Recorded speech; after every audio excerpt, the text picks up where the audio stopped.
اگر تو حق خطیب صاحب کا دعویٰ یہ ہے کہ میرا کام ہے دم کرنا، باقی اللہ تعالیٰ کی مدد سے جو کچھ ہوتا ہے، تو پھر اقرار الحسن کا اعتراض ٹوٹلی بے تکا ہے۔ کرامت بالاختیار والا اگر ان کا دعویٰ ہے کہ یہ کرامت میرے اپنے اختیار میں ہے، وہ صرف اور صرف ایک غوث کو حاصل ہوتی ہے۔ اگر ان کا یہ دعویٰ ہے تو پھر ان کو جانا چاہیے اور ان کے دعوے کے مطابق ان سے اس کا ثبوت مانگنا چاہیے۔ ایسے مریض جس کو اقرار الحسن صاحب بھی مریض سمجھتے ہوں، عام لوگ بھی سمجھتے ہوں کہ وہ واقعتاً مریض ہے، اس کو اس کے سامنے پیش کرنا چاہیے، اور اگر ان کے دم سے ٹھیک ہو جاتا ہے تو پھر سب کو سر تسلیم خم کرنا چاہیے۔ بسم اللہ الرحمن الرحیم۔ معزز سامعین و ناظرین، آج کی اس گفتگو کے اندر آج کل سوشل میڈیا پر چلنے والے ایک نزاع کے حوالے سے چند معروضات آپ کی خدمت میں عرض کریں گے، اور وہ نزاع ہے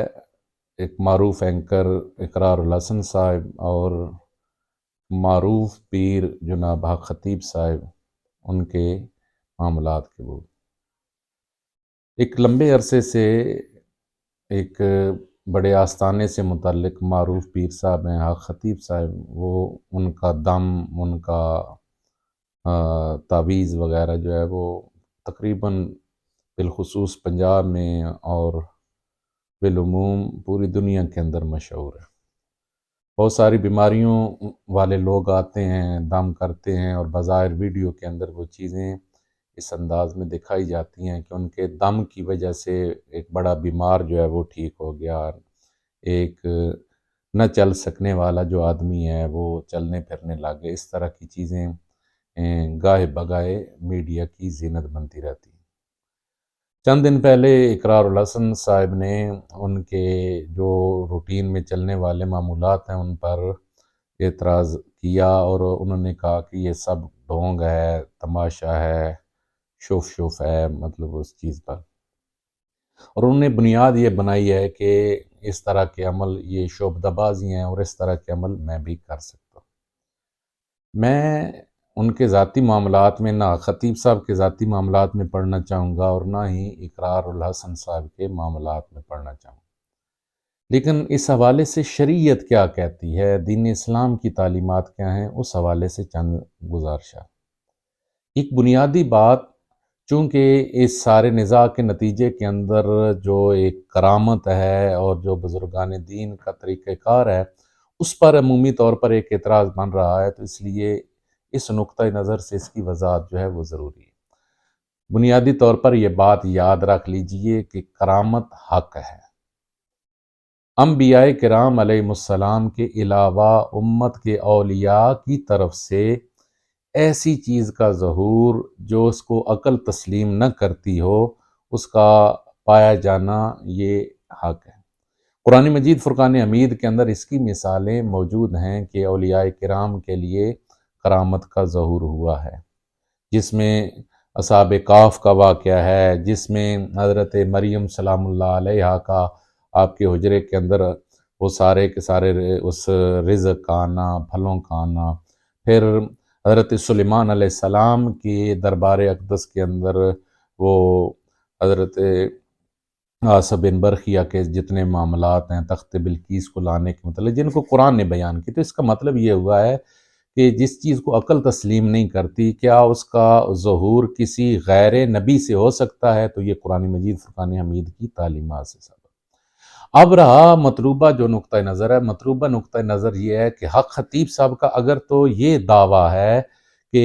یہ کرامت ان کے اختیار کے ساتھ ہے، کہ جب وہ چاہتے ہیں اور جب ان کی مرضی ہوتی ہے تو وہ کام ہو جاتا ہے، ان کے دم سے یہ ہو جاتا ہے، ایک دعویٰ تو یہ ہو سکتا ہے اگر ان کا اختیار کے ساتھ دعویٰ ہے، یا دوسرا یہ ہے کہ وہ یہ کہیں کہ جی میرا کام ہے دم کرنا، شفا دینا، اللہ تعالیٰ کا معاملہ ہے، کسی کو ہو جاتی ہے کسی کو نہیں ہوتی۔ اگر تو یہ معاملہ اس نہج کا ہو کہ کسی کو ہو جاتی ہے کسی کو نہیں ہو جاتی، تو پھر ان پہ اعتراض نہیں بنتا۔ اس حوالے سے تو پھر آپ کے سامنے بے شمار مثالیں موجود ہیں۔ ہم سب کا یہ یقین ہے کہ اللہ تعالیٰ مشکلات کو حل کرنے والا ہے، اس بات کے اندر کوئی ڈاؤٹ نہیں ہے، لیکن 4 بندے ہیں، ایک دعا کر رہا ہے کہ قبول ہو گئی ہے، دوسرے کی نہیں قبول ہوئی، تیسرے کی پھر قبول ہو گئی ہے، چوتھے کی نہیں قبول ہوئی، کیا جس کی قبول نہیں ہوئی وہ اب یہ کہنا شروع کر دے کہ جی اللہ تعالیٰ تو مشکلات کو حل کرنے والا ہی نہیں ہے، یا وہ دعاؤں کو سننے والا ہی نہیں ہے، یا وہ کسی کی مدد کر ہی نہیں سکتا؟ ایک ڈاکٹر ہے، اسی ایک ڈاکٹر کے پاس آنے والے سینکڑوں مریض ہیں، ان سینکڑوں مریضوں میں سے بے شمار لوگ ہیں جو مطلب ٹھیک ہو جاتے ہیں، اور بہت سارے ایسے بھی ہیں جن کو وہاں سے شفا یابی نہیں ہوتی۔ اب کیا اس بنیاد پر آپ یہ کہہ دیں کہ جی اس کو ڈاکٹر کو اپنا جو ہاسپٹل جو ہے وہ بند کر دینا چاہیے، فلاں مریض کو تو شفا نہیں ہے؟ اگر تو حق خطیب صاحب کا دعویٰ یہ ہے کہ میرا کام ہے دم کرنا، باقی اللہ تعالیٰ کی مدد سے جو کچھ ہوتا ہے، تو پھر اقرار الحسن کا اعتراض ٹوٹلی بے تکا ہے،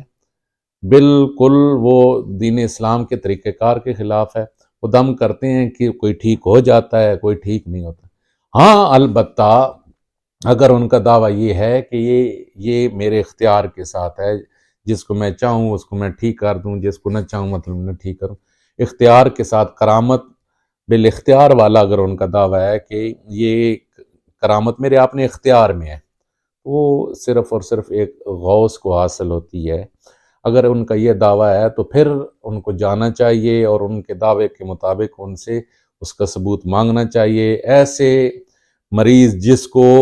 اقرار الحسن صاحب بھی مریض سمجھتے ہوں، عام لوگ بھی سمجھتے ہوں کہ وہ واقعتاً مریض ہے، اس کو اس کے سامنے پیش کرنا چاہیے، اور اگر ان کے دم سے ٹھیک ہو جاتا ہے تو پھر سب کو سر تسلیم خم کرنا چاہیے۔